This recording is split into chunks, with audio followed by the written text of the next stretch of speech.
Welcome to Diva On A Mission podcast, where we share snippets of joy to uplift, inspire, and motivate you. I am your host, Eva the Diva, and I am thrilled to bring you stories that transform everyday moments into profound experiences. I hope your July is moving swimmingly and that you're accomplishing all the things that you want to achieve. Yesterday, I was at a valedictory. That was the 9th of July. I was at a valedictory lecture by Dr. Mary Njeri Kinyanjui, a lady I have interviewed on Diva On A Mission podcast before. I will link her episode in the show notes. And she was being honored for a lifetime of service in academia and in developing people to be able to compete in the marketplace and to be great contributors to our society. It was a very powerful session because we are looking at her legacy in education. She is a Cambridge scholar, a lecturer she was a lecturer at the University of Nairobi. The department was International Development Studies, IDS, International. It was called the Institute of Development Studies at the University of Nairobi.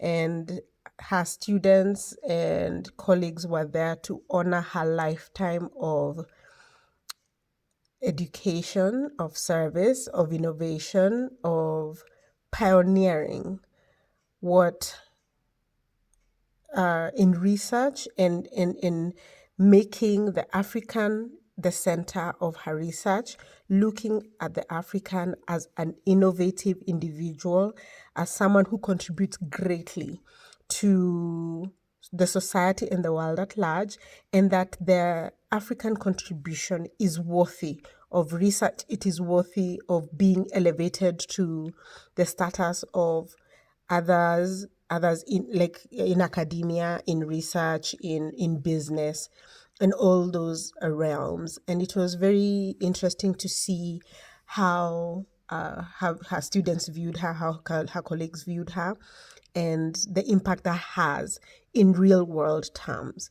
So if you really want to understand the impact of this lady again, please check out Dr. Njeri's episode, and I will link it in the show notes. I was also very moved by the poetry performance that started off the whole lecture, the number of books that she's written. So in many ways, she's a woman who I seek to emulate because she has trekked the path. She has, created a pathway for people like me and others to put forth their ideas, and that these ideas are worthy of being listened to, worthy of being taken seriously, and that the African woman, the African man, our contributions in society and the world at large are worthy of being taken seriously. So that got me thinking about the invisible hands that shape our world, right? So I wanted us to pause, to look again, to notice the people our eyes have been taught to look through. And that's why I titled this episode Invisible Hands. Every morning, most of us wake up believing we are independent. We make our tea, we switch on the lights, we take a shower, we drive to work, we order food, buy groceries, we go about our day. But none of these things happen because we are self-sufficient. They happen because thousands of invisible hands have already been at work long before we opened our eyes. Someone planted the tea. Someone harvested the coffee. Someone baked the bread. Someone cleaned the streets before dawn. Someone collected the rubbish we no longer wanted. Someone drove through the night so shelves would be stocked by morning. Someone built the road beneath our tires.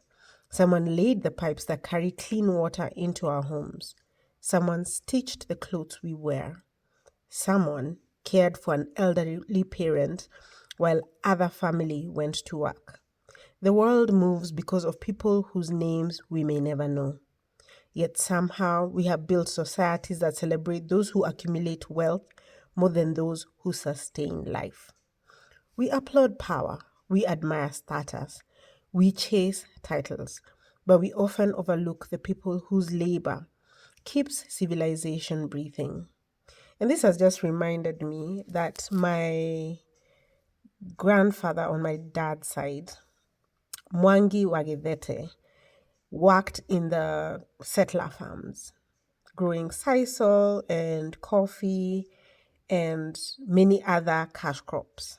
That's how he provided for his three wives and my father and his siblings. My grandfather on my mother's side worked for the Ministry of Water, worked for the Ministry of Roads back then. And this is after he came back from fighting World War II in Burma. So these are the contributions that in my family that have been invisible. And so I want you to sit and pause and reflect about the invisible hands, the work that is discounted mostly, even in your own family, in your own lineage. And we talked about my grandfather. We have not talked about the work our grandmothers did raising our parents, right? The work, that they did in education, in whatever career they pursued. They were the first university, they were the first hospital, they were the first historians. And they raised generations. So who taught us that a person's worth is measured by a salary? Who decided that education alone determines wisdom? Why do we know the names of billionaires, yet not the names of the people who prepare our food every day? Why do we celebrate those who own buildings more than those who build them? Some of the greatest intelligence in the world has never been awarded a degree. It lives in farmers who understand seasons better than satellites, in mechanics who can diagnose an engine by listening, in market traders who calculate profit faster than calculators, in grandmothers who preserve seeds, recipes, languages, and stories that no university has archived. Knowledge wears many faces. So does dignity.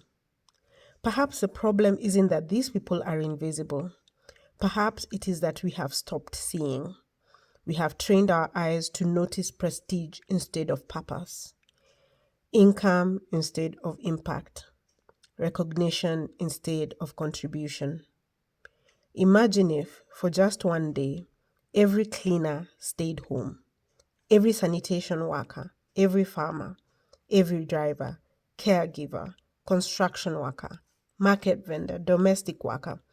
The world would not simply slow down, it would stop. These are not the people at the edges of society. They are its foundation. So how do we change our lens? How do we focus on the people that really make our world go round? We have to start by asking different questions. Instead of asking who is the most successful, ask who makes my life possible. Instead of asking what does this person earn, ask what would happen if this person were no longer here.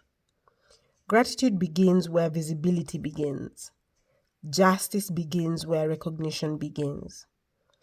This is also an invitation. Learn the names of the people who make your life easier. Thank them. Pay them fairly. Treat them with respect. Tell their stories. Listen to their wisdom. See them not as background characters in your life, but as fellow human beings carrying the weight of the world, one ordinary day at a time.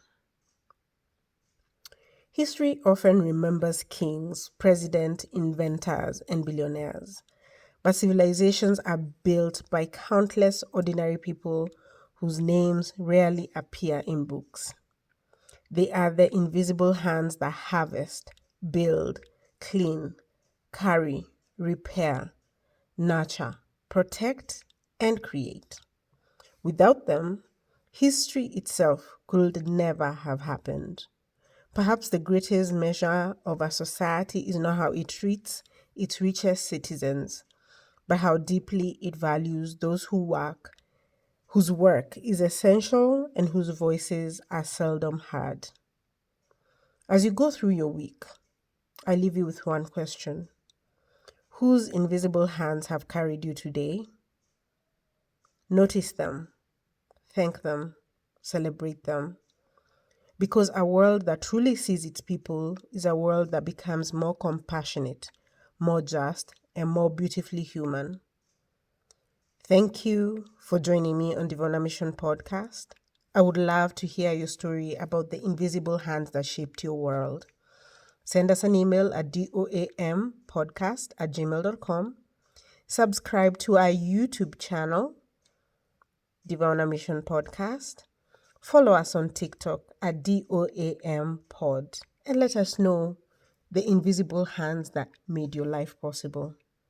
Until next time, keep seeking joy, honor every story, and remember that even the quietest hands can shape the future. Peace. Dayo.